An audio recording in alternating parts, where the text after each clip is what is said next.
시청자 여러분 안녕하십니까. 지금부터 저렇게 대한 안보정도를 시작하겠습니다. 자, 우선 말이죠. 이 오늘 최고위원회에서 장동혁 대표가 자, 이재명 재판 빨리 재개하라. 예, 이렇게 강하게 촉구하는 입장문을 내놨습니다. 그리고 지금 대법원 등의 제청이 잘못됐다고 얘기하는 것은 말이 안 된다. 예, 자, 그런 취지로 말이죠. 지금 이제 입장문을 내놨어요. 그래서 요 관련 내용, 그리고 이제 또 외교안보 대응과 관련해서도 또 문제점이 심각하다는 점, 뭐 골고루 짚었습니다. 자, 그래서 요 내용을 맨 먼저 말씀을 드리고요. 그 다음에 지금 이제 형소법 개정에서 검찰의 보안수사권을 완전히 폐지해버렸지 않습니까? 여기에 대해서 서울법대 명예교수인 이상원 교수, 제가 보니까 이상원 교수가 말이죠. 지금 그동안에 이제 경력을 쭉 보면 아마도 이제 진보 정도에 속하는 법조인이 아닌가, 이렇게 생각이 들어요. 굉장히 그 중책을 그동안에 상당히 많이 맡았습니다. 검찰 개혁과 관련해서. 자, 그래서 이제 이분이 말이죠. 특히, 그러니까 이제 노무현 정권 때 말이죠. 그러니까 이제 이 검찰 개혁 관련해서 중책을 맡은 분이에요. 예, 그래서 이런 분이까지도 지금 뭐라 그럴까요? 지금 비판하고 있는 거. 예. 그러니까 노무현 정부 때 사법개혁까지 했으니까 그 이제 진보 쪽 지금 법조인으로 이제 보이는데, 형소법의 권위자라고 합니다. 이상원 서울대 교수. 자, 요분마저도 지금 비판하고 있어요. 그래서 요 내용도 함께 전해드리도록 하겠고, 그리고 지금 이진숙 지금 의원이 열불이 났네요. 자, 한마디로 얘기해서 김민석이가 최근에 이진숙은 여자 히틀러다 이렇게 했잖아요. 그래서 모욕죄로 고발 조치를 했습니다. 자, 이진숙 의원 잘못 건드렸죠. 예, 그리고 이제 마지막으로 용산 공원 설계에 직접적으로 참여했던 지금 한양대 조세환 명예교수가 이거 지금 이제 청와대에서 무슨 청년주택 짓는다, 신혼부부주택 짓는다, 말이 안 된다, 강하게 비판하고 나섰습니다. 그래서 여기까지 여러분께 자세하게 설명을 드리도록 하겠습니다. 자, 그러면 말이죠. 이 맨 먼저 지금 장동혁 대표가 오늘 지금 이제 최고위원회에서 국정 전반에 관해서 강하게 비판했어요. 자, 한마디로 얘기해서 조희대 대법원장 사퇴 압박을 하는 것과 관련해서는 이재명 재판이나 재개하라. 그리고 정부의 대북 대미 외교에 대해서도 입만 열면 사고 나는 트러블 메이커다. 제가 그래서 썸네일에도 이재명이 사고 쳤다, 이런 얘기를 많이 하지 않습니까? 여기서 지금 장동민도 그랬잖아요. 입만 열면 사고 나는 트러블 메이커. 자, 그래서 지금 말이죠. 지금 민주당이 지금 조희대 대법원장에 대해서 사퇴를 공세하고 있는데, 이렇게까지 된 것은 사법부가 스스로 대통령에 대한 5개 재판을 멈춰 세운 데서 시작한다. 그래서 사법부는 이제라도 스스로 대통령에 대한 재판을 재개해야 된다. 그래서 이제 청와대까지 나섰는데 그 의도는 분명하다. 겉으로는 사전 협의를 안 했다는 것이지만은 이재명 죄를 지우기 위해서 대법관을 늘려놨고, 그 대법관 임명에 대통령이 직접 관여해서 대통령 입맛에 맞는 대법관을 임명하고 싶은데, 조희대 대법원장이 이에 응하지 않기 때문에 지금 공격을 하고 있는 것이다. 그리고 대법원장의 제청에 대해서 국회 동의 절차가 있기 때문에 그에 대한 견제는 국회가 하는 것이고 그것으로 충분하다. 대통령과 사전에 협의해야 될 이유도 없고 조율해야 될 이유도 없다. 오히려 협의하고 조율한다면 그것이 사법권의 독립을 중대하게 침해하는 것이고, 사전 협의를 요구하거나 강요한다면 그 자체가 우연이다. 그리고 대법관 26명이 친명 대법관으로 채워진다고 상상을 해봐라. 그런 대법원에 정의나 공정이 있겠느냐? 결국 판결의 기준은 권력이 될 것이며 사법부 붕괴는 결국 민주주의 사망 선고다. 그러면서 말이죠.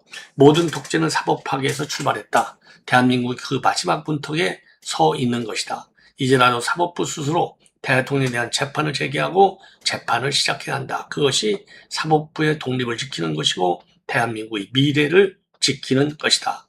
그리고 외교안보 사안과 관련해서 미국이 북한과 정상회담을 추진한다고 하자 이재명이가 페이스메이커를 자청하고 나섰는데, 그런데 미국도 북한도 판에 끼워줄 생각은 전혀 없어 보인다. 저도 이런 논평을 많이 했지 않습니까? 그리고 중국 왕이 외교장관은 조현 장관과의 회담에서 한국과 조선이 두 국가라며 북한의 두 국가론을 공언했다. 대만을 방문했다는 이유로 우리 국회의원 방중까지 거부했다. 미국은 배신, 북한은 조롱, 중국은 무시, 자칭 외교 천재라던 이재명의 처참한 외교 성적보다 옳은 얘기죠. 자주 외교라더니 자폭 외교, 페이스메이커가 아니라 입만 열면 사고 나는 트러블 메이커다. 한국만 빼고 미국, 북한, 중국이 한 테이블에 앉는다면 대한민국의 국익과 안보는 누가 지키는 건가? 이재명은 국민의 생명과 나라의 운명을 걸고 위험한 도박을 벌이고 있는 것이다. 즉각 중지해야 한다. 이렇게 촉구하고 나섰어요. 예. 그리고 정정식 원내대표는요, 한마디로 얘기해서 이제 조희대 대법원장 노영필 법원행정처장을 31일 법사위에 출석하라고 증인으로 채택된 거, 이와 관해서 비열한 망신 주기로 탄핵을 운운하며 사퇴를 압박하는 공갈 협박 청문회를 열겠다는 뜻이다. 민주당이 대법원장의 사퇴를 압박하고 탄핵까지 거론한 이유는 따로 있다. 지난 대선에서 대법원이 이재명의 공직선거법 위반 사건을 유죄 취지로 파기환송했던 것에 대한 정치 보복이다. 말로만 하는 공갈협박은 그만하고 자신이 있으면 대법원장 탄핵소추 한번 시도해보라. 탄핵소추를 못하겠으면 조폭 같은 협박성 말잔치로 국민의 길을 더럽히는 일은 중단하기 바란다. 자, 아주 제대로 달렸다. 이렇게 생각이 듭니다. 예.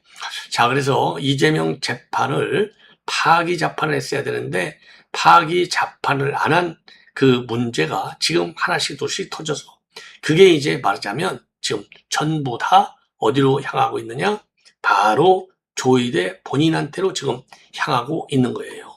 자, 그래서 법조계에서도 말이죠. 그동안에 왜 조희대는 파기 자판을 안 했느냐? 이런 비판의 목소리가 계속 열리고 있는 거가 되는 겁니다. 참 굉장히 참 안타깝죠. 뒤늦은 얘기지만은 굉장히 안타깝습니다. 자, 그래서 지금 이제 이 정도로 해서 요건 여러분께 말씀을 드리고요. 자, 이진숙 위원장과 관련된 내용을 먼저 말씀을 드리겠습니다. 자, 한마디로 얘기해서 말이죠. 지난 15일 날이죠.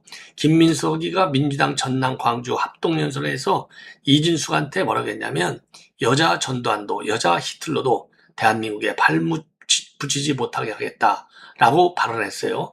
자, 요 발언은 결국 본인에 대한 악의적 인신 공격이다. 따라서 이 김민석을 갖다가 모욕 혐의로 영등포 결자서에 고소한다. 이렇게 밝혔습니다. 자, 참고적으로 말이죠. 지금 민주당은요, 이미 이진숙 의원에 대해서 5.18 국회 포럼과 관련해서 이미 말이죠. 그야말로 이제 그 윤리위의 징계, 제명 처분하겠다는 거죠. 이런 입장을 내놓고 있어요. 그래서 실제로 제명 처리하겠다라고 그래서 그 안건을 갖다가 지금 올려놓은 건 아니겠습니까? 자, 그러다 보니까 지금 이진숙 의원에 대한 비판의 수위가 굉장히 높습니다. 자, 그래서 오늘 또 말이죠. 민주당의 이용우 대변인이 자, 이진숙 의원이 써야 할 것은 고소장이 아니라 사퇴서다. 5.18을 소요 사퇴라고 주장하는 발언까지 나온 포럼을 국회에서 열고도 사과하기는커녕 성역을 강요한다고 맞섰다. 이제는 자신을 비판한 사람을 고소하며 피해자를 자처하고 있는데 적반하장도 정도가 있다. 이렇게 비판을 하고 나섰어요.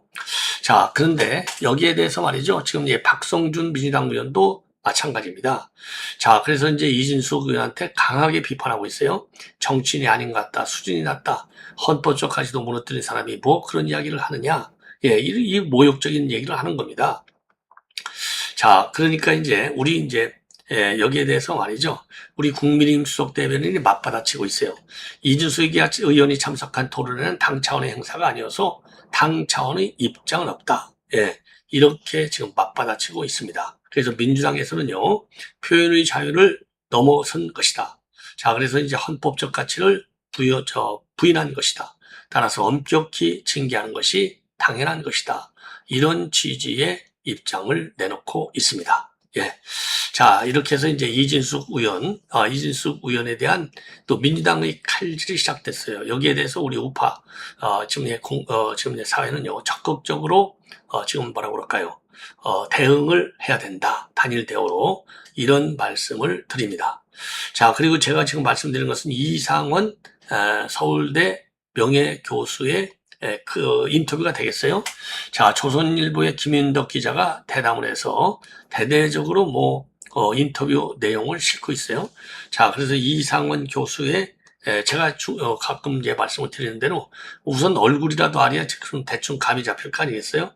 자, 그래서 조선일보에서 보도하고 있는 그 사진, 요거를 여러분께 소개를 해 드리겠습니다. 자, 요 분이에요. 요 분이 이상원 서울대 명예교수가 되겠습니다. 자, 이분이 말이죠. 이분이 이제 인터뷰를 한 내용이 되는데, 예. 자, 이분의 이제 성향과 그 이제 커리어를 좀 한번 미리 말씀을 드리겠습니다. 그래야만이 여러분들께서 지금 이해하시기가 굉장히 편하시지 않을까. 장문의 인터뷰를 했어요. 장문의 인터뷰. 자, 60년 전북 정읍에서 태어나서 인천에서 컸어요. 광성고등학교하고 서울법대를 졸업한 뒤에 서울법대에서 법학석사 박사학위를 받았고 89년도 사법시험에 합격해서 춘천지법, 서울지법 판사, 헌재 헌법연구원 대법재판연구관을 지냈습니다. 그리고 2008년도에 서울대법대 법학전문대학원 교수로 임명이 됐고요. 한국경찰법학회장, 그리고 한국형사소송법학회장, 대법원의 양형위원장을 지냈어요. 자, 그리고 형소법에 이제 국내에서는 대단히 대표적인 전문가라고 해요. 그래서 이분이 얘기하는 검찰의 보안수사권은 지금 뺀 거, 지금 박탈한 거, 이거 경찰 국가로 넘어가는 거 아니냐? 이런 강한 우려를 지금 제기하고 있어요. 자, 그래서 장문의 인터뷰가 되는데 한 5, 6분에 걸쳐서 제가 압축해서 여러분께 말씀을 드리겠습니다. 최근 통과된 형사소송법 개정안을 둘러싸고 법조계와 피해자 단체의 우려가 커지고 있다. 쟁점은 검찰이 보안수사권을 폐지하는 조항인데 여당은 검찰이 수사권과 기소권을 함께 행사해온 구조를 바로잡고 수사와 기소를 분리하는 검찰개혁의 마침표라고 주장한다. 하지만 판사 출신의 형사 법학자인 이상원 서울대 명예교수는 이거를 단순한 검찰 권한의 축소가 아니라 형사사법 절차의 오류를 고치는 안정장치를 없애는 조치라고 비판한다.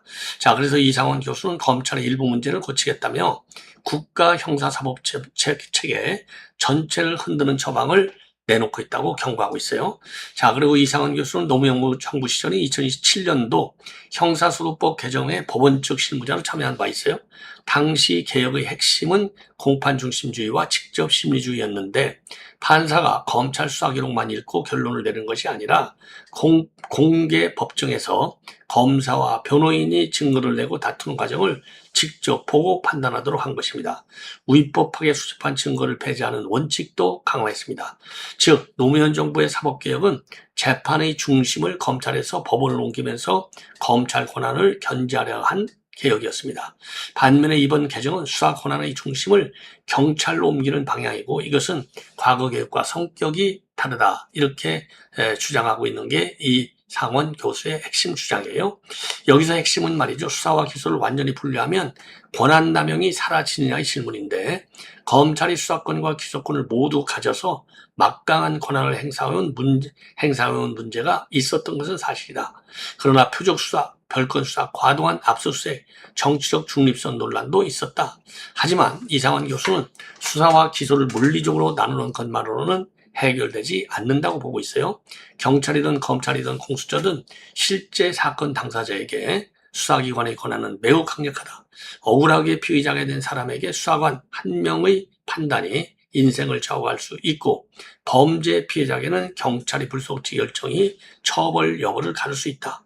따라서 중요한 것은 수사권을 누가 갖느냐보다는 그 수사권을 누가 검증하고 통제하느냐이다. 보안 수사권은 그런 검증 장치 가운데 하나다. 경찰 수사는 처음부터 완벽할 수 없다.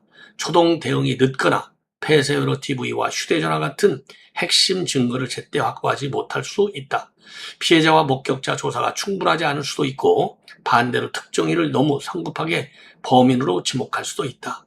경찰이 사건을 송치하면 검사는 기록을 검토해서 부족한 부분을 확인하고 필요한 조사를 보완할 수 있다. 이것은 무조건 기소를 늘리기 위한 권한이 아니라 진범을 놓치지 않고 무고한 사람을 기소하지 않기 위한 이중의 안전장치였다. 예를 들어서 성폭력이나 아동학대 사건처럼 피해자 진술과 디지털 증거가 중요한 사건에서 초동수사가 부실하면 사건 전체가 제대로 판단되기가 어렵다.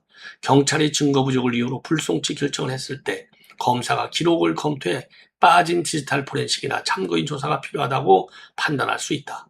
반대로 경찰이 혐의가 있다고 송치한 사건에서 피의자의 알리바이 또는 다른 용의자 가능성이 확인이 된다면 보안수사는 억울한 기소를 막는 역할도 한다. 이 때문에 보안수사권은 피해자와 피의자 중 한쪽만의 이익을 위한 제도가 아니라 형사사법의 정확성을 높이는 절차라고 볼 수도 있다.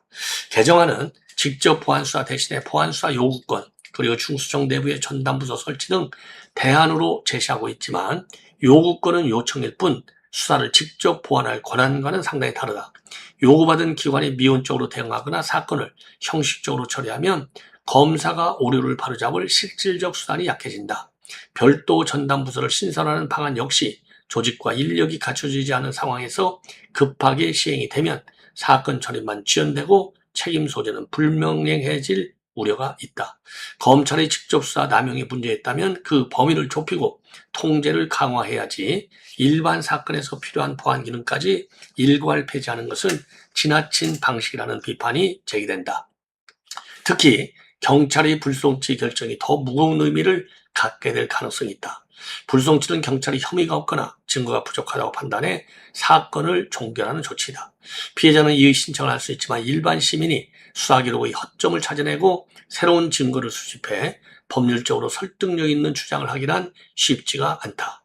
결국 변호사를 선임할 경제력, 관련 정보를 찾을 능력, 시간적 여유가 있는 사람만 제대로 다툴 수 있는 구조가 될 수 있다.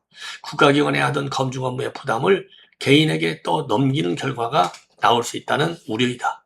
물론 국선 변호 지원을 확대하자는 대안도 나온다. 그러나 모든 피해자와 모든 사건에 충분한 법률 지원을 제공하려면 예산과 인력이 막대하게 필요하다. 더구나 변호인의 도움은 수사기관의 증거 확보 능력이나 강제 수사 권한을 그대로 대신할 수가 없다. 피해자 지원을 늘리는 일은 필요하지만 그것이 국가수사기관 내부의 오류 수정 장치를 없애도 된다는 근거가 되기는 어렵다. 피해자 보호와 수사 절차의 검증은 함께 강화해야 할 과제이다. 예. 그러면서 말이죠. 수사기관을 경찰, 중수청, 공수처, 특수사법경찰 등으로 나누는 것도 신중해야 한다. 기관이 많아지면 견제가 될 수 있다는 기대가 있지만 실제로는 사건 관한이 겹쳐서 중복 수사가 생기거나 서로 책임을 떠넘기는 사각지대가 발생할 수 있다. 기관별 실적 경쟁이 과열되면 무리한 수사 가능성도 커진다. 국민 입장에서는 내 사건이 어느 기관에서 처리되는지, 불송치에 불복하려면 어디로 가야 하는지조차 복잡해질 수 있다. 권력 분산이 곧바로 국민 보호로 이어지는 것은 아니라는 뜻이다. 검찰 개혁이 필요 없다는 이야기는 아니다. 검찰의 특수수사와 정치수사에 대한 통제는 분명 강화되어야 한다. 다만 개혁은 문제에 맞는 처방이어야 한다. 직접 수사 범위를 제한하고 영장과 압수수색에 대한 통제를 강화하며 수사 과정의 투명성을 높이고 외부 감시 장치를 실제로 하는 방식이 가능하다. 그런데 검찰의 문제를 해결한다며 보안수사 기능 전체를 없애면 그 비용은 결국 범죄 피해자와 억울한 피해자에게 돌아갈 수 있다. 결국 이번 논쟁은 검찰 권한을 줄일 것인가 말 것인가의 단순한 선택이 아니다.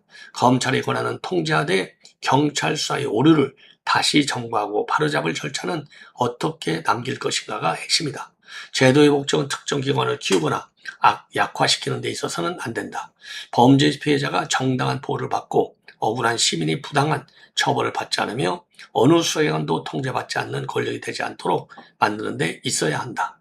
법 시행 전이라도 보안수사의 범위와 요건, 외부 통제 방식을 다시 정교하게 설계해야 한다는 것이 이번 논란이 던지는 가장 중요한 과제이다. 아주 굉장히 합리적이고 말이죠. 설득력 있는 인터뷰 내용이 아닌가. 자, 이렇게 판단이 됩니다. 예. 자, 시청자 여러분, 이렇게 해서 본 방송을 마치겠고요. 용산공원 관련된 내용은요, 제가 별도로, 요거는 또 설명할 내용이 많아요. 요것도 좀 조세환 한양대 명예교수, 용산공원의 밑그림을 설계한 분인데, 인터뷰 내용이 굉장히 깁니다. 자, 그래서 요거는요, 제가 별도로, 지금 방송을 편성해서 자세하게 설명을 드리도록 하겠습니다. 대단히 고맙습니다.